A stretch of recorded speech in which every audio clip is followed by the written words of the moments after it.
Okay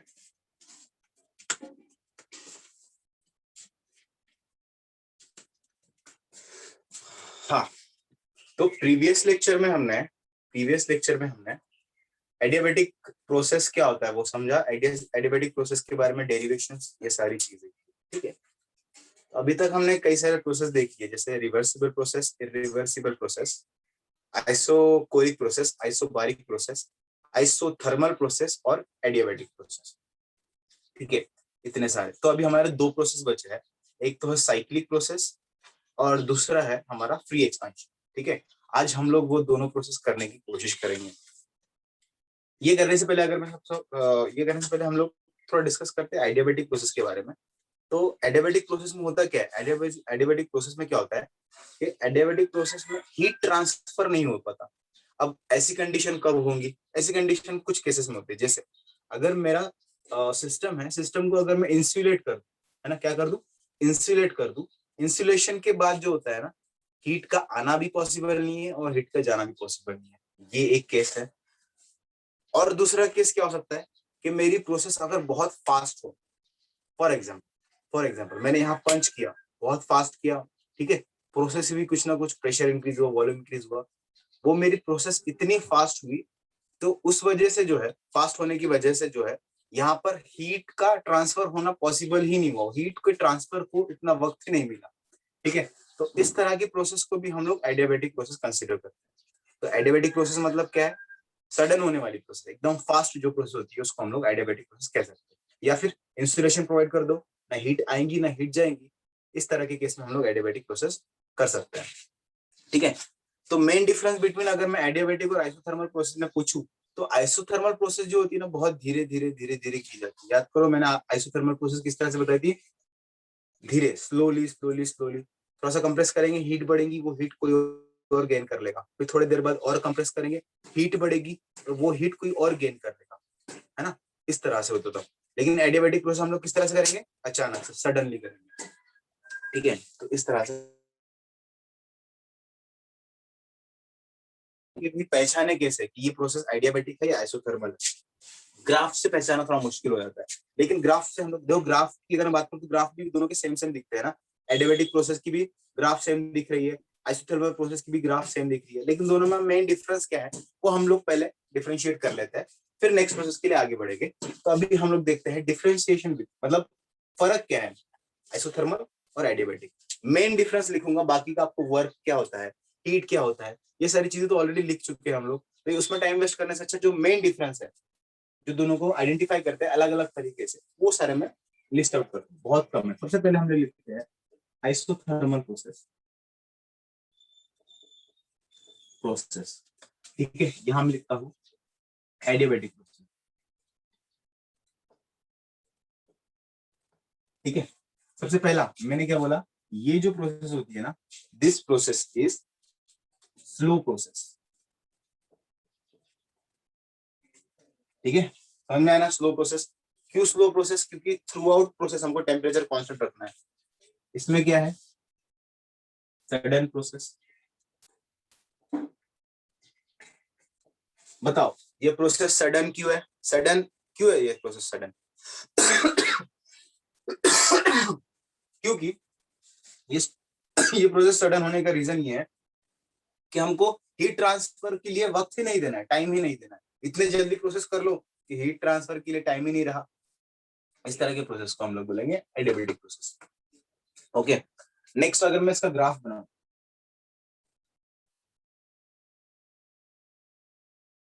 graph कुछ इस तरह से होता है, कभी ग्राफ में अगर निकालूं तो ग्राफ कुछ इस तरह से होता है। ठीक है, लेकिन दो अलग अलग केस में इन दोनों के वर्क अलग अलग होते हैं। देखो देखो, सबसे पहले अगर मैं बात करूं कंप्रेशन, कंप्रेशन, और बाद में हम लोग बात करेंगे एक्सपांशन। अब यहाँ तक दोनों का डिफरेंस तो क्लियर हो गया, थोड़ा थोड़ा सा हम लोग दोनों का भी कंबाइन करके सोचते हैं। कंप्रेशन और एक्सपांशन में अगर मैं सोचता हूँ,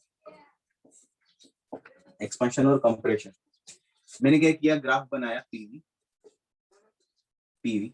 ठीक है, कंप्रेशन होने का मतलब क्या होता है, वॉल्यूम इंक्रीज या डिक्रीज। चलो मैंने दो स्टेट बना दिए, state number 1, state number 2। Compression होने का मतलब क्या होता है? वॉल्यूम इंक्रीज होना या डिक्रीज होना? माइक ऑन करके बताओ। डिक्रीज होना।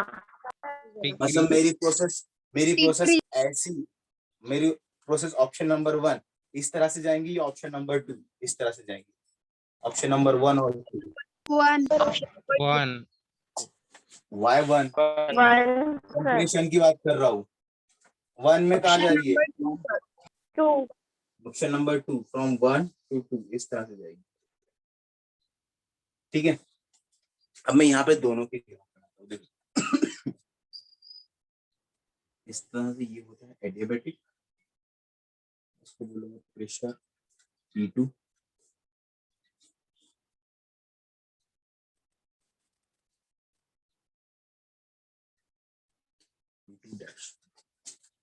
देखो यहाँ पर ना 1 ये हो गया 2 डैश, 1 to 2, 1 to 2 ये जो प्रोसेस है इसको मैं बोलता हूँ एडियाबेटिक प्रोसेस। आवाज ये होती है 1 to 2 जो जा रही है इसको मैं बोलूंगा एडियाबेटिक प्रोसेस। और 1 to 2 डैश जो प्रोसेस जा रही है, दिख रही है नीचे जो निकाला मैंने 1 to 2 डैश प्रोसेस जो है, वो जो प्रोसेस है इसको मैं बोलता हूँ आइसोथर्मल प्रोसेस।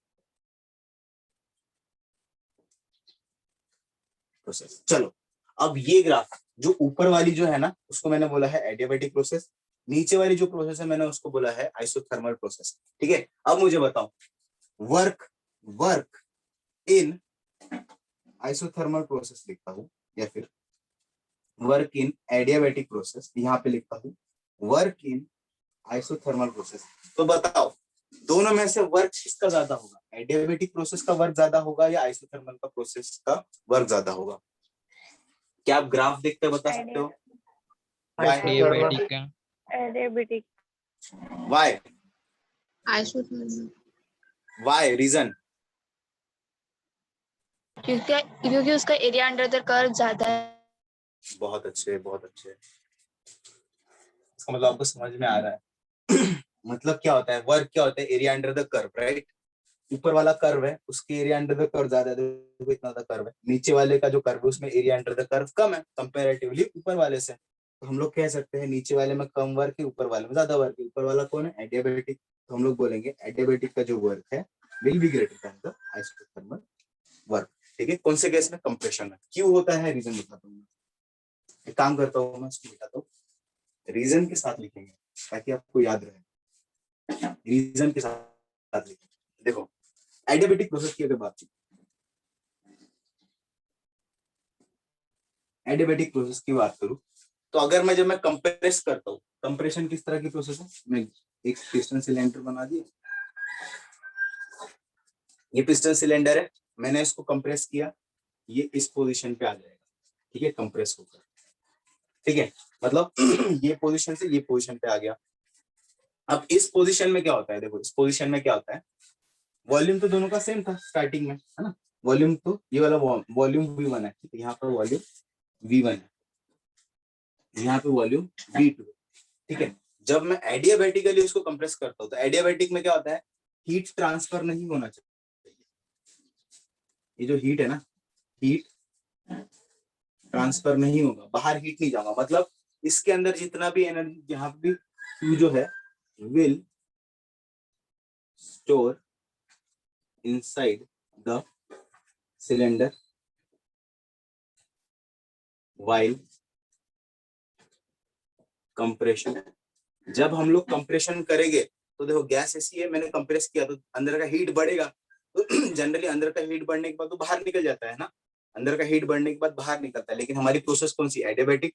अंदर का हीट बढ़ेगा, टेम्परेचर बढ़ेगा, और टेम्परेचर बढ़ने के बाद क्या होता है, as Q increase temperature increase, as temperature increase pressure more. देखो प्रेशर ज्यादा है तो 1 to 2 अगर मैं एडियाबेटिकली जा रहा हूँ, अगर 1 to 2 एडियाबेटिकली जा रहा हूँ तो मेरा प्रेशर ज्यादा रहने वाला है। ठीक है, अब अगर मैं आइसोथर्मली जाता हूँ, आइसोथर्मली जाता हूँ तो वाइल कंप्रेशन, कंप्रेशन के वक्त क्या होता है, जगह कम है, वाइल कंप्रेशन हीट लॉस होती है, हीट लॉस होती है, हीट लॉस होती है, हीट लॉस होती है, डिक्रीज होती है। हीट लॉस हुआ तो क्या होता है, टेम्परेचर भी डिक्रीज होता है, और जैसा टेम्परेचर डिक्रीज होगा प्रेशर डिक्रीज होगा। देखो प्रेशर, प्रेशर देखो ये वाले केस में, एडियाबेटिक केस में प्रेशर ज्यादा बनाया मैंने, आइसोथर्मल वाले केस में प्रेशर कम बनाया, इसलिए इसका ग्राफ इस तरह से आता है। सेम प्रोसेस अगर मैं एडियाबेटिक करता हूँ तो प्रेशर ज्यादा रहेगा, सेम प्रोसेस अगर मैं आइसोथर्मल करता हूँ तो मेरा ग्राफ इस तरह से आता है। तो कंप्रेशन के केस में समझ में आ रहा है आपको क्या होता है। कंप्रेशन के केस में हमारी जो प्रोसेस होती है इस तरह से काम करती है कंप्रेशन के केस में। और याद रखना हमेशा कंप्रेशन के केस में एडियाबेटिक का work will be greater than expansion का वर्क। ठीक है, मेक नोट ऑफ, इसका नोट बना लो।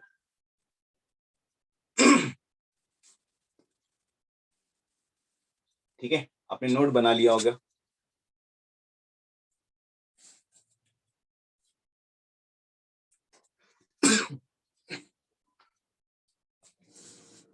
तो अभी कंक्लूजन क्या दिमाग में रखना है, एडियाबेटिक प्रोसेस सडन प्रोसेस, ठीक है। और अगर मैं कंप्रेशन प्रोसेस कर रहा हूं तो एडियाबेटिक प्रोसेस का वर्क ज्यादा होगा।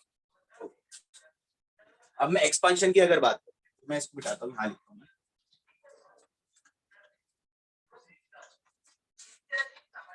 अगर मैं एक्सपांशन प्रोसेस की बात करता हूँ,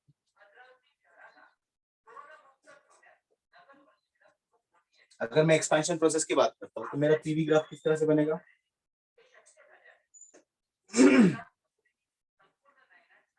एक्सपेंशन प्रोसेस की बात करते हो तो पीवी ग्राफ किस तरह से बनेगा बताओ। अब बताओ option number one, option number one यहां से यहां जाएगा कि ऑप्शन नंबर टू यहां से यहां आएगा। ऑप्शन नंबर वन और टू फॉर एक्सपेंशन, यहां से यहां जाएगा या यहां से यहां आएगा। ऑप्शन नंबर वन और option number two one for expansion, जल्दी बताओ। One One. One one expansion number मतलब मेरा आ जा रही प्रोसेस इस डायरेक्शन में जा रही, व्हाई क्योंकि वॉल्यूम इंक्रीज हो रहा है। ठीक है, वॉल्यूम इंक्रीज, एक्सपेंशन में क्या होता है, वॉल्यूम इंक्रीज होता है, राइट। ओके, मेरी यहाँ से यहाँ गई, मतलब यहाँ पे मेरा प्रोसेस नंबर वन हो गया, यहाँ पे मेरा प्रोसेस नंबर टू हो गया। ठीक है, और एक प्रोसेस बनाता हूँ मैं।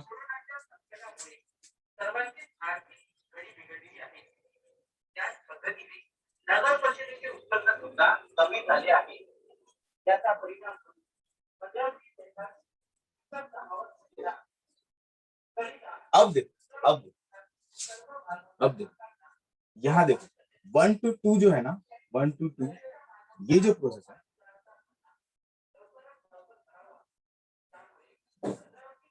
1 to 2 डैश ये वाली जो प्रोसेस है इसको हम लोग कहते हैं isothermal process.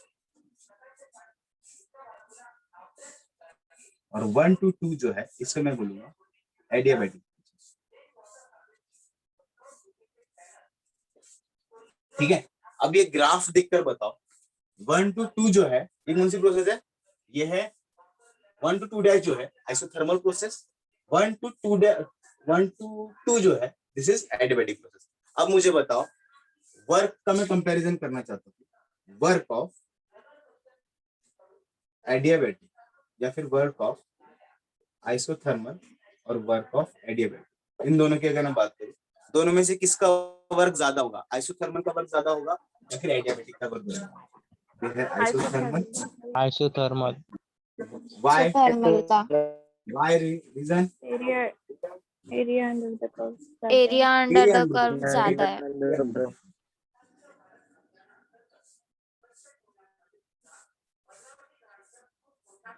Area under the curve, तो मैं बोलूंगा वर्क अंडर द आइसोथर्मल ज्यादा। बट रीजन क्या है, व्हाई, क्यों ऐसा होता होगा।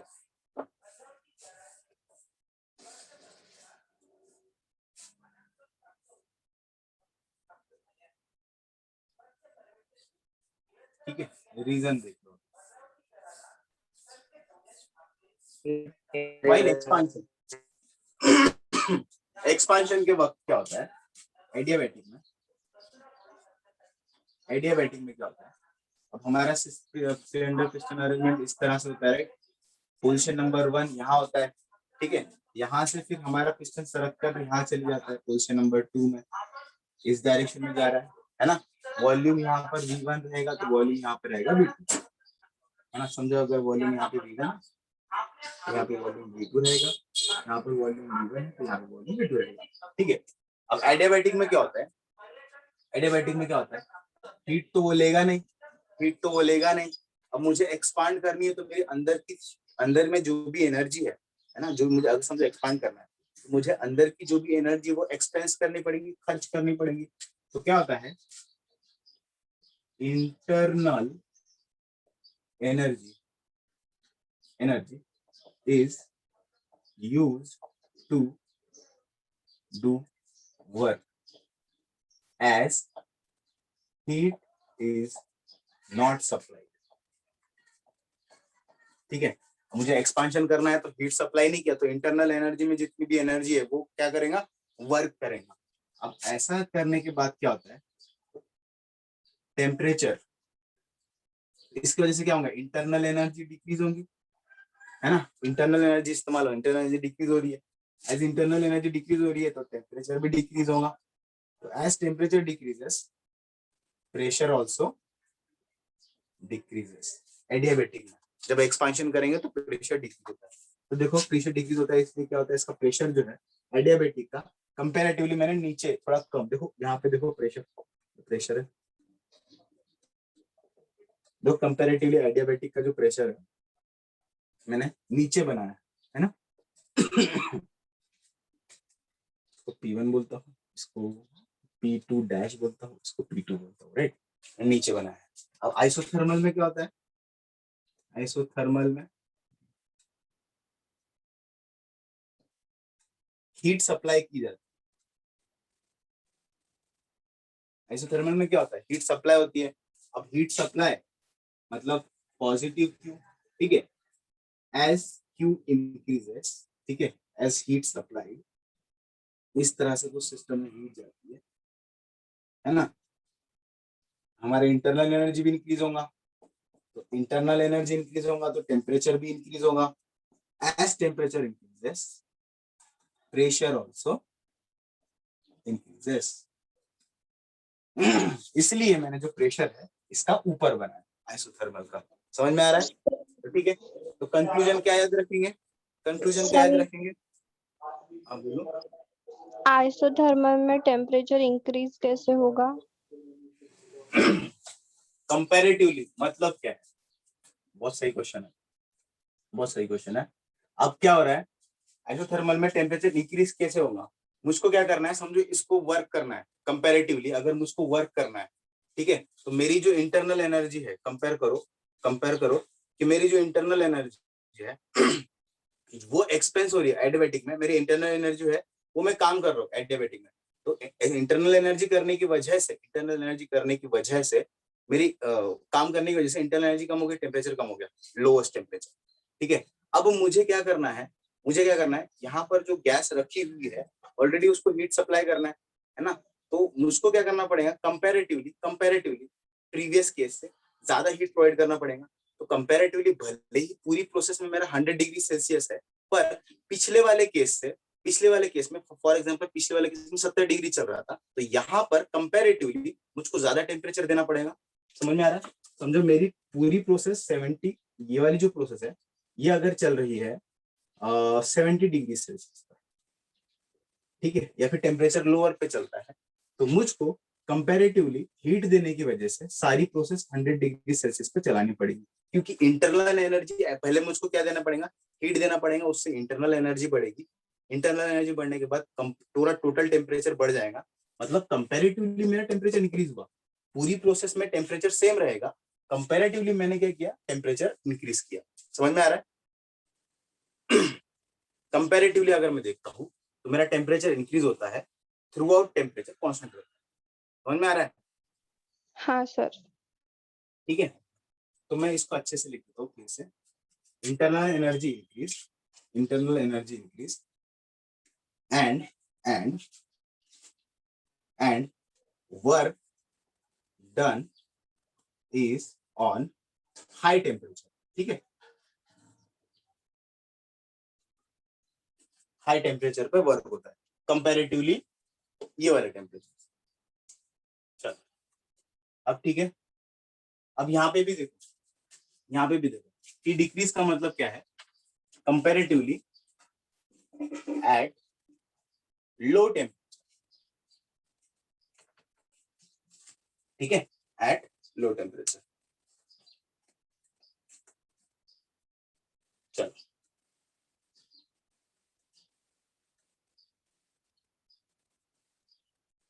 तो अभी याद क्या रखना है, क्या कंक्लूजन क्या याद रखना है हमको, देखो अगर आइसोथर्मल प्रोसेस होता है या फिर कंप्रेशन प्रोसेस होता है, कंप्रेशन प्रोसेस में अगर मैं work done by isothermal process अगर बोलूं, that will be lesser than the adiabatic process, ठीक है। लेकिन एक्सपेंशन में अगर मैं बोलूं work done by isothermal process, that will be greater than the work done by isothermal, that will be greater than the adiabatic process. आपको ये चीज याद रखनी है। और ग्राफ जब आप बनाओगे तो आपको लिख कर नहीं रहने वाला कि ये कौन सी है, ये कैसी है। तो अगर कंप्रेशन है, जो ऊपर वाला ग्राफ दिखेगा तो आप पहचान लेना कि एडियाबैटिक है, ठीक है। एक्सपेंशन है, ऊपर वाला ग्राफ दिखेगा तो आप पहचान लेना कि वो क्या बोलते हैं इसको, आइसोथर्मल प्रोसेस। ओके चलो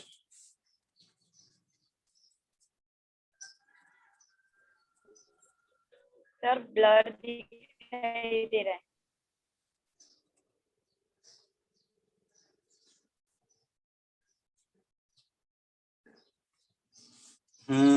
ब्लर अभी अच्छा दिख रहा सर। तो स्क्रीनशॉट ले लो अच्छा वाला, अभी ठीक है। जल्दी से अच्छा वाला स्क्रीनशॉट ले लो।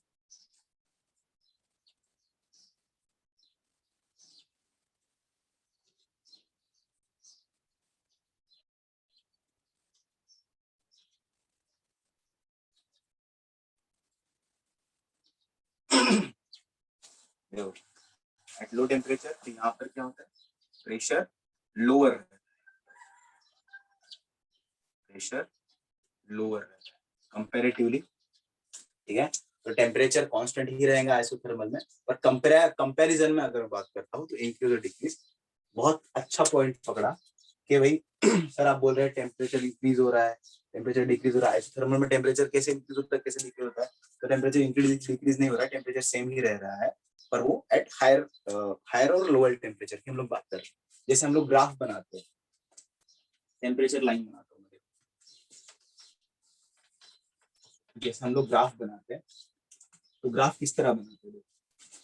अगर मुझको आइसोथर्मल प्रोसेस बनानी है तो किस तरह बनाते हैं ग्राफ, ये एक ऐसी लाइन बनाते हैं। ये लाइन जो है ना, ये लाइन सिग्निफाई करती है कि हमारा temperature, this is the line of temperature, 30 degree Celsius का मेरा लाइन का टेम्परेचर, राइट। अब देखो ये क्या सिग्निफाई करेगा, 20 डिग्री सेल्सियस के लाइन का टेम्परेचर, ठीक है। तो एक्सपांशन के वक्त हमको ये वाली लाइन मिलेगी, है ना। तो मतलब अलग अलग प्रोसेस के वक्त हमको अलग अलग टेम्परेचर की लाइन मिलेगी और हमको वो टेम्परेचर कांस्टेंट रखना पड़ेगा, ठीक है। उस तरह से होता है। आई होप आपको समझ में आ रहा है, ठीक है। और ये हो गया टेम्परेचर की लाइन, और इसी बीच हमारी होती है प्रोसेस, ये हमारी होती है प्रोसेस, ठीक है, क्योंकि इसी बीच हमारा लाई करता है वॉल्यूम। अब इसी बीच जो आइडियाबैटिक प्रोसेस होती है वो लाई करती है इन दोनों के बीच में, देखिए टेम्परेचर रेंज के बीच में लाई करती है, इस तरह से अलग अलग टेम्परेचर रेंज के बीच में वो प्रोसेस लाई करती है, ठीक है। जब हम लोग न्यूमेरिकल करेंगे तो और क्लियर हो जाएगा आइडिया। कुछ प्रोसेस देखो, ये देखो बीच में टेम्परेचर रेंज है, बीच में जो स्टेट होती है, इस प्रोसेस को हम लोग कहते हैं कांस्टेंट वॉल्यूम प्रोसेस। इसके अगर मैं स्ट्रेट लाइन बनाता हूँ, इसको मैं कहता हूँ कांस्टेंट प्रेशर प्रोसेस। इस तरह से हम लोग ड्रॉ करते हैं, ओके। अब हम लोग आगे बढ़ते हैं, next process is cyclic process. Cyclic process, heading डालो साइक्लिक प्रोसेस।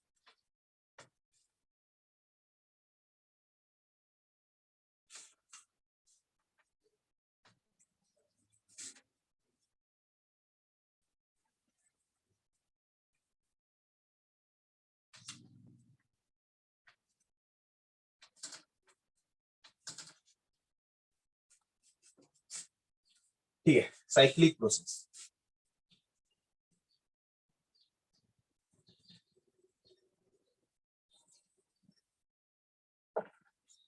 साइक्लिक प्रोसेस मतलब ऐसी process when initial state will be equal to final state. एक ऐसी स्टेट जब इनिशियल स्टेट और फाइनल स्टेट हमारे इक्वल हो जाते हैं, उस वक्त उस प्रोसेस को हम लोग कहते हैं cyclic process. Initial state will be equal to final state. इस प्रोसेस को मैं क्या बोलूंगा? Cyclic process. Okay. Second cyclic process. तो इनिशियल स्टेट और फाइनल स्टेट सेम हो गया, तो मतलब इनिशियल टेम्परेचर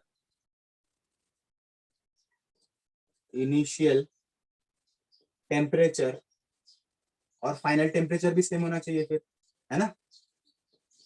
इनिशियल टेम्परेचर और फाइनल टेम्परेचर भी हमारा सेम होना चाहिए. और अगर इनिशियल टेम्परेचर और फाइनल टेम्परेचर मेरा सेम होता है तो इंटरनल एनर्जी क्या हो जाएगी बताओ? N C d d T n C V T two minus T one. तो ये हो जाएगा n C V T minus T. तो मेरा डेल्टा यू क्या होगा साइक्लिक प्रोसेस में? 0. आ रहा ध्यान में? डेल्टा यू क्या होता है साइक्लिक प्रोसेस में? 0. अगर मैं फर्स्ट लॉ लगाऊं तो बताओ फर्स्ट लॉ क्या होता है? Expression for the first law. Mic on करके बताओ. dq is equal to dq equals to du plus dw.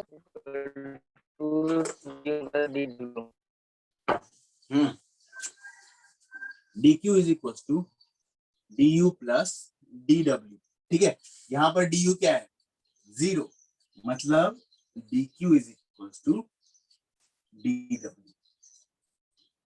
Right? मतलब साइक्लिक प्रोसेस में क्या होता है? ये एक ऐसी प्रोसेस है, ठीक है, ये एक ऐसी प्रोसेस है जिसके अंदर जितनी भी हीट डालता हूँ उसका कन्वर्जन वर्क में होता है. ठीक है, कोई इंटरनल एनर्जी बीच में स्टोर नहीं होती है, जितना हीट डालूंगा उतना वर्क हो जाएगा. ये मेरी साइक्लिक प्रोसेस है. ठीक है, तो साइक्लिक प्रोसेस एक कोई पर्टिकुलर प्रोसेस नहीं है. चलो मैं आपको बताता हूँ. जैसे अभी आइसोथर्मल प्रोसेस और आइसोबारिक प्रोसेस या फिर आइसोकोरिक प्रोसेस के बारे में अगर मैं बात करता हूँ, एक पर्टिकुलर प्रोसेस है, पर्टिकुलर केस है. जैसे आइसोथर्मल के बारे में टेम्परेचर मैं कांस्टेंट रखता हूँ. ओके. आइसोबारिक के केस में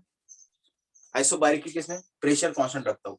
आइसोकोरिक के केस में वॉल्यूम कांस्टेंट रखता हूँ. वो मुझको एक लाइन, एक ग्राफ मिलता है, एक कर्व मिलता है. ठीक है, लेकिन इसमें क्या होता है साइक्लिक प्रोसेस में? It is the combination of different processes. ठीक है, it is the combination of different processes that forms a loop. मैं लिख लेता हूँ. It is combination of different processes that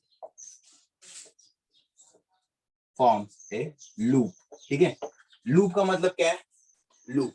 ठीक है, लूप में क्या होता है? इनिशियल जाकर वापस फाइनल वही जगह पे आ जाता है. एक तरह का लूप है. ठीक है, पिछले वाले केस में क्या था? हम लोग पिछले वाले केस में एरिया अंडर द कर्व निकालने के लिए जनरल फॉर्मूला यूज करते थे. अगर एरिया अंडर द कर्व हमको नहीं निकालते आता है कोई केस में, तो हम लोग उसका फॉर्मूला डिराइव करते थे. लेकिन यहाँ पर एरिया अंडर द कर्व निकालना आसान है क्योंकि ये एक लूप होता है. देखो कंसीडर करता हूँ मैं.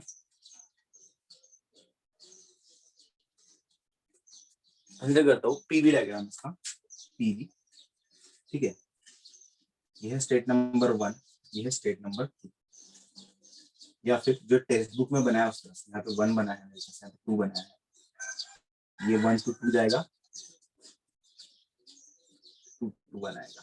देखो इस तरह की प्रोसेस को हम लोग क्या कहते हैं? Cyclic process. तो इस प्रोसेस के अंदर मुझे क्या करना है? वर्क निकालना है. वर्क कैसे निकालूंगा? देखो वर्क कैसे निकालूंगा? अगर मैंने वर्क निकाल लिया तो मुझे कितना हीट लग रहा है वो पता चल जाएगा, है ना? तो मैं वर्क कैसे निकालूंगा? कोई भी लूप रहेगा ना, वर्क कैसे निकालूंगा इसका? एरिया ऑफ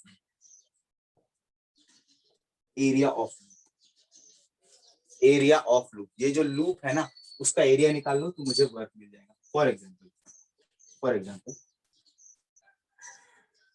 समझो ये मेरा लूप इस तरह से, राइट? इस तरह से मेरा लूप है.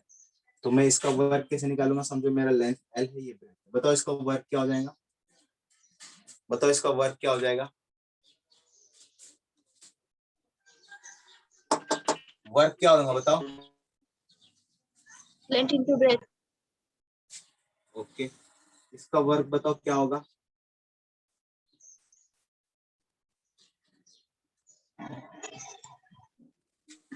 वर्क क्या होगा इसका? Pi capital Second R one. Square. pi capital R square. इसका वर्क क्या होगा बताओ?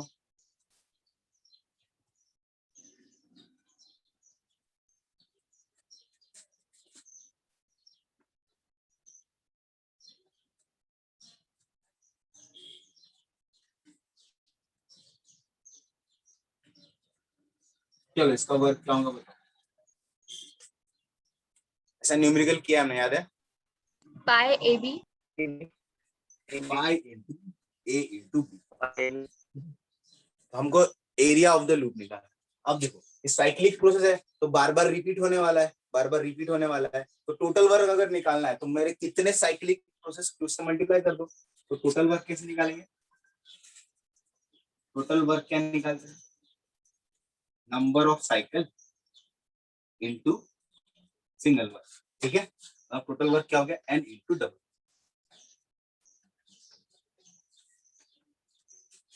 टोटल वर्क मैं इस तरह से निकालता हूँ। समझ में आ रहा है? ठीक है, ये तो हो गया अगर मैं लूप का एरिया फाइंड कर सकता हूँ तो। ठीक है, जनरली मैंने क्या कहा, साइक्लिक प्रोसेस जो है it is the combination of different process. ठीक है, तो इसके पहले जितने भी हमने प्रोसेस पढ़े हैं उनको मिला दो और उसको एक लूप में अगर मैं बनाता हूँ, उस प्रोसेस को अगर मैं एक लूप बनाता हूँ तो मेरा एक साइक्लिक प्रोसेस बन जाएगा। अगर मैं टोटल वर्क निकालना चाहूँ तो मुझे हर प्रोसेस का, समझो यहाँ से यहाँ एक प्रोसेस है, कंसिडर करता हूँ ये जो है आइसोथर्मल प्रोसेस है। ठीक है, या फिर ये जो है एडियाबैटिक प्रोसेस है और ये मेरी आइसोथर्मल प्रोसेस है। इस तरह से कुछ बनाता हूँ तो मुझे यहाँ से यहाँ 1 to 2 जाते वक्त एडियाबैटिक में कितना वर्क लगता है, मैंने फॉर्मूला बना दिया, डायरेक्ट फॉर्मूला में अप्लाई करके निकाल सकता हूँ इसका वर्क। प्लस प्लस यहाँ से यहाँ जाते वक्त कितना आइसोथर्मल का वर्क लगता है, वो वाला वर्क ले लूंगा। ठीक है, दोनों को ऐड कर दूंगा, उसको टोटल वर्क मिल जाएगा। इस तरह से भी निकाल सकता हूँ। तो अब आप इतना नोट कर लो, नेक्स्ट मैं बताता हूँ वर्क कैसे निकालना है। ये नोट कर लो, अगर सिंपल देकर रहेगा, समझो इस तरह का शेप देकर रहा तो वर्क कैसे निकालना है? Direct area of the loop. Why area of the loop वो भी डिस्कस करेंगे, पहले इसका नोट बना लो। हो गया?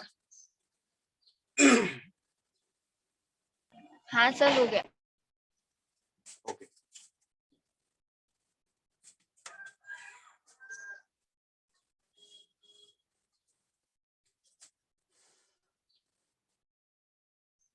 हम लोग वर्क के बारे में ही बात कर रहे थे।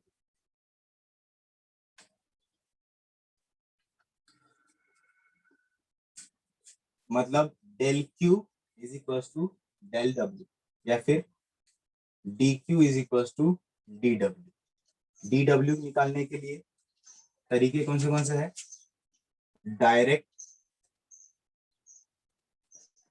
एरिया ऑफ लूप निकाल लो, जिस तरह मैंने बताया, लेंथ इनटू ब्रेथ, है ना, pi R square, pi A B, इस तरह से।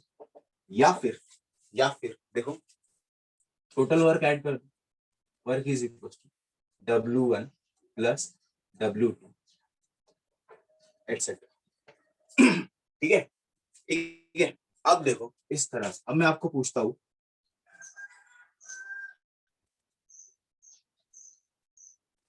फ्रॉम प्रोसेस 1 टू प्रोसेस 2 में जा रहा हूँ, ठीक है, या फिर प्रोसेस नंबर 1 से प्रोसेस नंबर 2 में जा रहा हूँ और फिर से 2 से 1 वापस आता हूँ। ये हो गई मेरी साइक्लिक प्रोसेस, है ना। 1 से 2 गया, ये एक प्रोसेस हुई, कोई तो भी प्रोसेस होगी, अब उसका नाम नहीं पता, कोई भी प्रोसेस पकड़ लो। ठीक है, 1AB से गया, ठीक है, 1AB, 1A 2 से गया, फिर 2B 1 से वापस आ गया, ये होगी मेरे साइक्लिक प्रोसेस। अब मुझे कोई पूछता है भाई इसका वर्क निकाल के बताओ, कैसे निकालेंगे? Total work is equal to total work is equal to W 1AB 1A2 plus W 2b1 ठीक है। अब देखो ये होने के बाद रुकना नहीं, क्या करने का, टोटल वर्क लिखने का। अब बताओ वर्क 1ab ये पॉजिटिव वर्क होगा या negative work? Option is positive और नेगेटिव। पॉजिटिव। हाँ why? Positive why? Why positive? Why positive? Because volume increase हो रहा है। देखो वॉल्यूम इंक्रीज हो रहा है। वर्क का फॉर्मूला क्या होता है, P into V2 minus V1। V2 is greater than V1 मतलब ये पॉजिटिव आएगा, है ना। यहाँ 1A2 अगर जाएगा तो वर्क मेरा पॉजिटिव रहेगा, तो पॉजिटिव W1A2 लिखूंगा। चलो अब बताओ 2B1 अगर मैं वर्क में जाऊंगा तो नेगेटिव रहेगा पॉजिटिव रहेगा?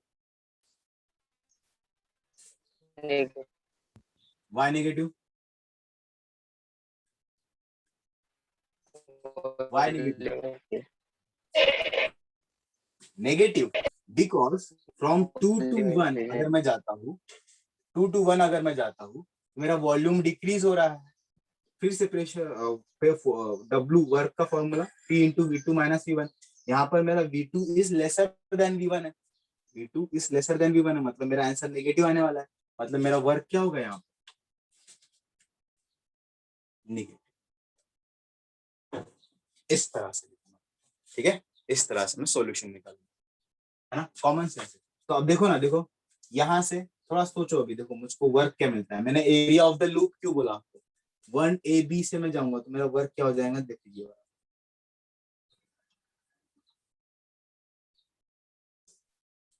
ठीक है। ये मेरा 1AB ठीक है। और 2B1 से जाऊंगा तो मेरा वर्क मिलेगा कौन सा, ये वाला,